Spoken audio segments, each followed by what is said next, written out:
샬롬 샬롬 샬롬 샬롬. 하나님 사랑합니다. 여러분 주 안에서 사랑합니다. 시편 1편 3절에서 6절. 인생은 계절과 같습니다. 그는 시냇가에 심은 나무가 철을 따라 열매를 맺으며 그 잎사귀가 마르지 아니함 같으니 그가 하는 모든 일이 다 형통하리로다.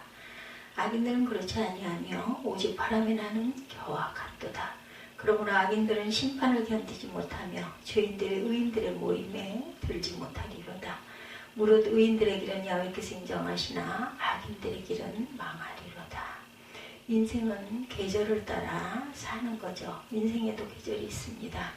계절이 변할 때마다 옷차림과 마음가짐이 달라지는 것처럼 인생도 계절과 계절마다 모양새가 달라지죠. 인생의 계절에도 하나님이 담아두신 섭리가 있습니다. 봄은 생기의 계절입니다. 마무리 소생하고 따스한 햇살과 꽃내음이 가득하죠. 여름은 열정의 계절입니다. 뜨거운 태양 아래 땀 흘려 수고하고 만물을 성장시키는 그러한 계절입니다. 가을은 결실의 계절이죠. 봄에 뿌린 씨앗이 여름에 흘린 땀과 노력으로 인해 결실을 거두는 계절입니다. 겨울은 상실의 계절인 동시에 자유의 계절입니다. 지고 가던 많은 것들을 내려놓아야 하는 상실감도 있겠지만 하나님의 처소에 들어가기 직전에 누리는 자유의 계절이기도 하죠. 봄, 여름, 가을, 겨울은 순서대로 오죠. 어김없이 옵니다. 인생의 계절은 순서대로 오지 않습니다. 다들 봄을 살고 있는데 겨울부터 시작하는 사람도 있어요.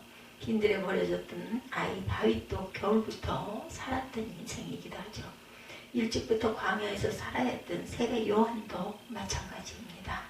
굉장히 일찍 인생에 가을과 같은 결실기를 경험한 사람들도 있습니다.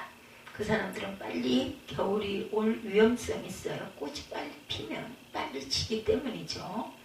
사울왕과 압살롬이 그랬습니다. 세속사에서는 35세에 요절한 음악의 신동 모차르트, 33세에 요절한 세계적인 정복자 알렉산더가 이런 부류에 속하죠. 남들은 소망을 가지고 땀 흘려 일하는 여름 같은 청년기에 홀로 겨울을 맞는 청년도 있습니다. 오늘날 한국 사회에 이런 청년들이 많이 있습니다. 약관의 조국 넘어서부터 조국의 멸망을 예언해야 했던 에레미야가 그랬고 40세의 미디안 광야에서 40년 동안 죽어 지내야 했던 모세의 인생도 그러했습니다. 그들은 인생을 잘못 산 것이 아니죠. 하나님이 정해주신 그들만의 계절을 살았을 뿐입니다. 다른 사람의 인생의 계절과 내 인생의 계절을 비교하는 것은 무의미합니다. 인생의 계절은 반드시 끝이 나죠. 인생의 계절은 끝납니다. 아무리 좋은 계절도 끝이 나죠. 아무리 힘든 계절도 끝나는 날이 반드시 옵니다. 왜냐하면 하나님께서 만물 가운데 심어놓으신 시간의 유한성이라는 법칙이 있기 때문입니다. 세상에 존재하는 모든 것은 반드시 끝나게 되어 있습니다. 우리에게 주어진 과제는 지금 어느 계절을 살고 있는지를 분별하고 그 계절을 어떻게 하면 온전하고 충만하게 살아낼 것인지를 결단하는 것입니다. 인생의 계절과 자연의 계절은 공통점과 차이점이 있습니다. 인생의 계절은 계단과 같아요. 자연의 계절은 완만한 경사로 변합니다. 그래서 초봄이 있고 늦봄이 있고 초여름이 있고 한여름이 있고 또한 그래서 여름이 가을로 또 접어드는 선선한 그러한 계단이 있죠. 인생의 계절은 계단처럼 급변합니다. 자연의 계절과 인생의 계절의 차이점입니다. 자연의 계절은 일정하게 찾아오지만 인생의 계절은 일정하게 찾아오지 않습니다. 간격이 일정하지 않아요. 인생의 계절은 계단이 아니라 등산로와 같습니다. 완만한 구간이 끝나는 순간 수직 상승하게 되어 있죠. 그래서 인생 한 구간의 길이를 예측할 수가 없습니다. 다윗도 앞날을 할 수 없었어요. 이 구간이 언제 끝나고 다음 계단으로 갈지 알 수 없었기 때문에 두려워하고 지쳤습니다. 만약 고난의 계절이 언제 끝난다는 것을 알았다면 그 마음에 소망이 생기겠죠. 그래서 욥이 이렇게 고백합니다. 욥기 13편 10절이죠. 내가 가는 길을 그가 아시오니 그가 나를 단련하신 후에는 내가 수금같이 나오리라. 나는 몰라요. 그러나 하나님은 알고 계십니다. 그래서 우리가 하나님을 신뢰하죠. 그날이 끝나는 날 우리는 정금과 같이 나오게 될 것입니다. 다른 사람의 인생의 계절과 나의 인생의 계절을 비교하지 마시기 바랍니다. 하나님께서 주시는 인생의 계절은 사람마다 다르죠. 인생의 계절은 하나님만이 바꾸십니다. 인생의 계절은 오직 하나님만이 바꾸시고 한 자리에 너무 오래되면 답답하고 고통스럽죠. 그렇다고 내 마음대로 다음 계단으로 올라갈 수가 없어요. 왜냐하면 인생의 계절은 하나님 안에서 살아가는 것이지 내가 바꾸는 것이 아니기 때문이죠.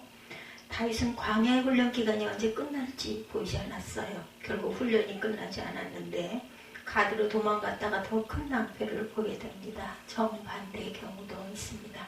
떠날 때가 됐는데 떠나려 하지 않는 거죠. 하나님이 바꿔주실 때 즉시 옮길 줄 알아야 됩니다. 선택의 지혜가 있어야 되겠죠. 근데 옮기는 것 자체를 거부하는 사람들이 있습니다. 변화가 두려워서 하나님의 다음 시즌을 받아들이지 않는 거죠. 인생의 계절을 하나님이 바꾸시면 인간이 버티거나 거부하는 것은 아무런 의미가 없습니다. 계절의 변화에 대한 결정권은 오직 하나님께 있기 때문이죠. 하나님이 정하시는 겁니다. 모세는 40년 동안 미디안에서 인생의 긴 겨울을 보냈어요. 그러던 어느 날 하나님이 그를 부르시자 40년 만에 갑작스러운 변화를 수용할 수 없었고 적응할 자신도 없었어요. 모세는 그 겨울에서 빠져나오려고 하지 않습니다. 하나님이 억지로 끌어내다시피 해서 데리고 나오셨죠. 하나님은 모세를 또 다른 광야로 40년을 가게 하셨어요.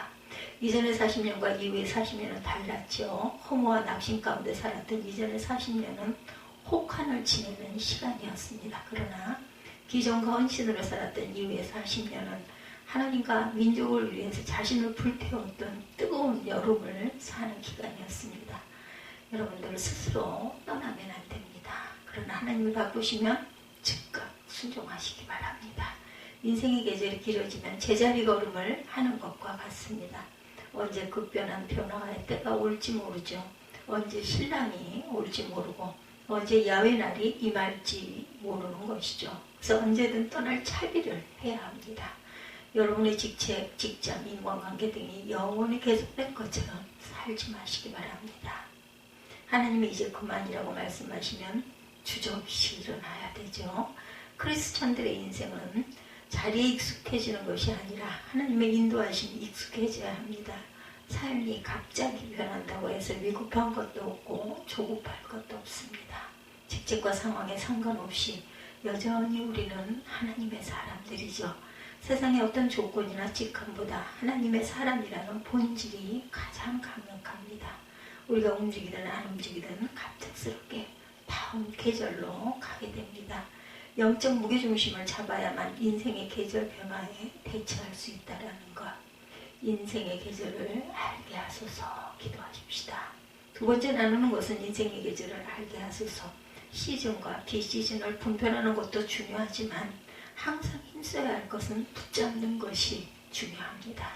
인생의 형통함을 경험하는 사람들은 시즌과 비시즌이 다른 삶을 사는 것이 아니에요. 똑같은 삶을 살아냅니다. 겉으로 보이는 결과가 다를 뿐이죠. 내일의 희망을 하나님이 주시지만 오늘의 헌신은 내가 결단하고 드려야 합니다. 내일이 온다고 막연히 핑크빛 인생이 되는 것이 아니죠. 그는 신학가에 심은 나무가 계절에 따라 열매를 맺고 그 잎이 시들지 않는 것처럼 하는 일마다 모두 잘 되리라, 형통하리라.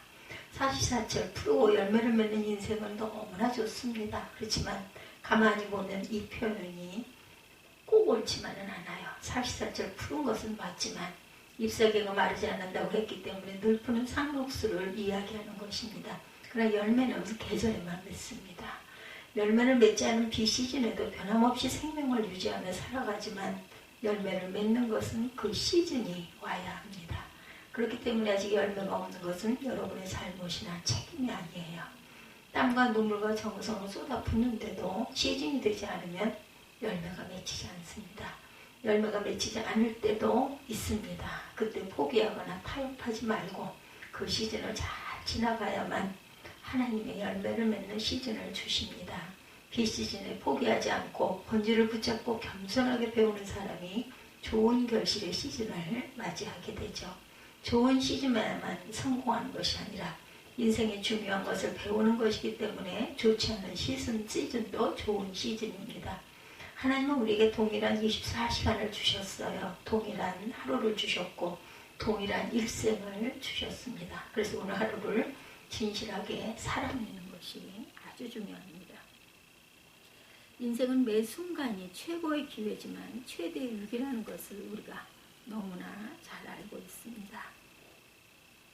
시즌마다 기회도 있고 위기도 있죠. 각자가 선호하는 계절이 있습니다.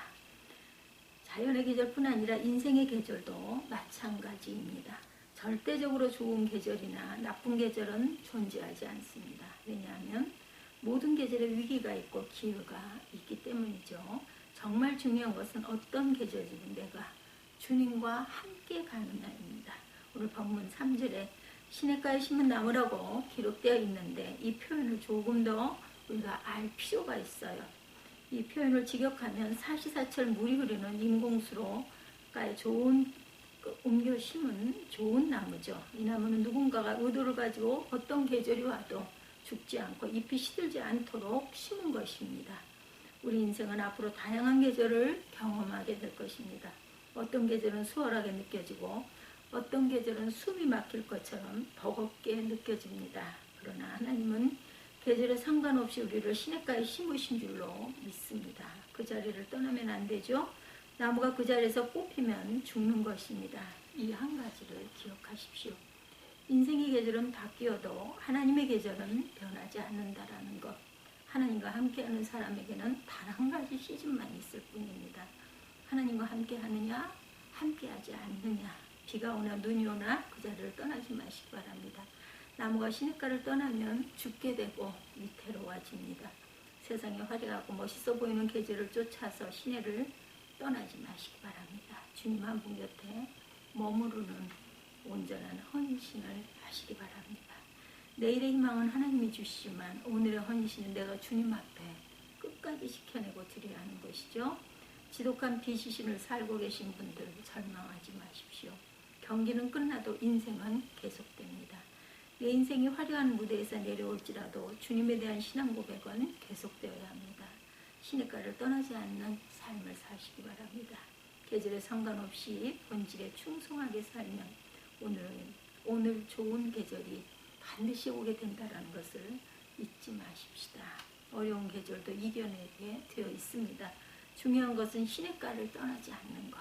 계절에 상관없이 본질에 충성된 삶을 살려면 무엇을 지켜야 할까요? 예배와 말씀과 기도와 건강, 가정, 우정, 공동체, 정직, 성실, 긍휼, 진정성 이러한 것들이겠죠. 하나님이 원하시는 본질적 가치를 붙잡고 시냇가에 머무는 인생들이 되시기를 주님의 이름으로 축복합니다. 계절은 변해도 나를 붙드신 하나님의 은혜는 변하지 않으실 줄로 굳게 믿고 오늘도 힘차게 전진하시고 승리하시기를 주의 이름으로 축복합니다.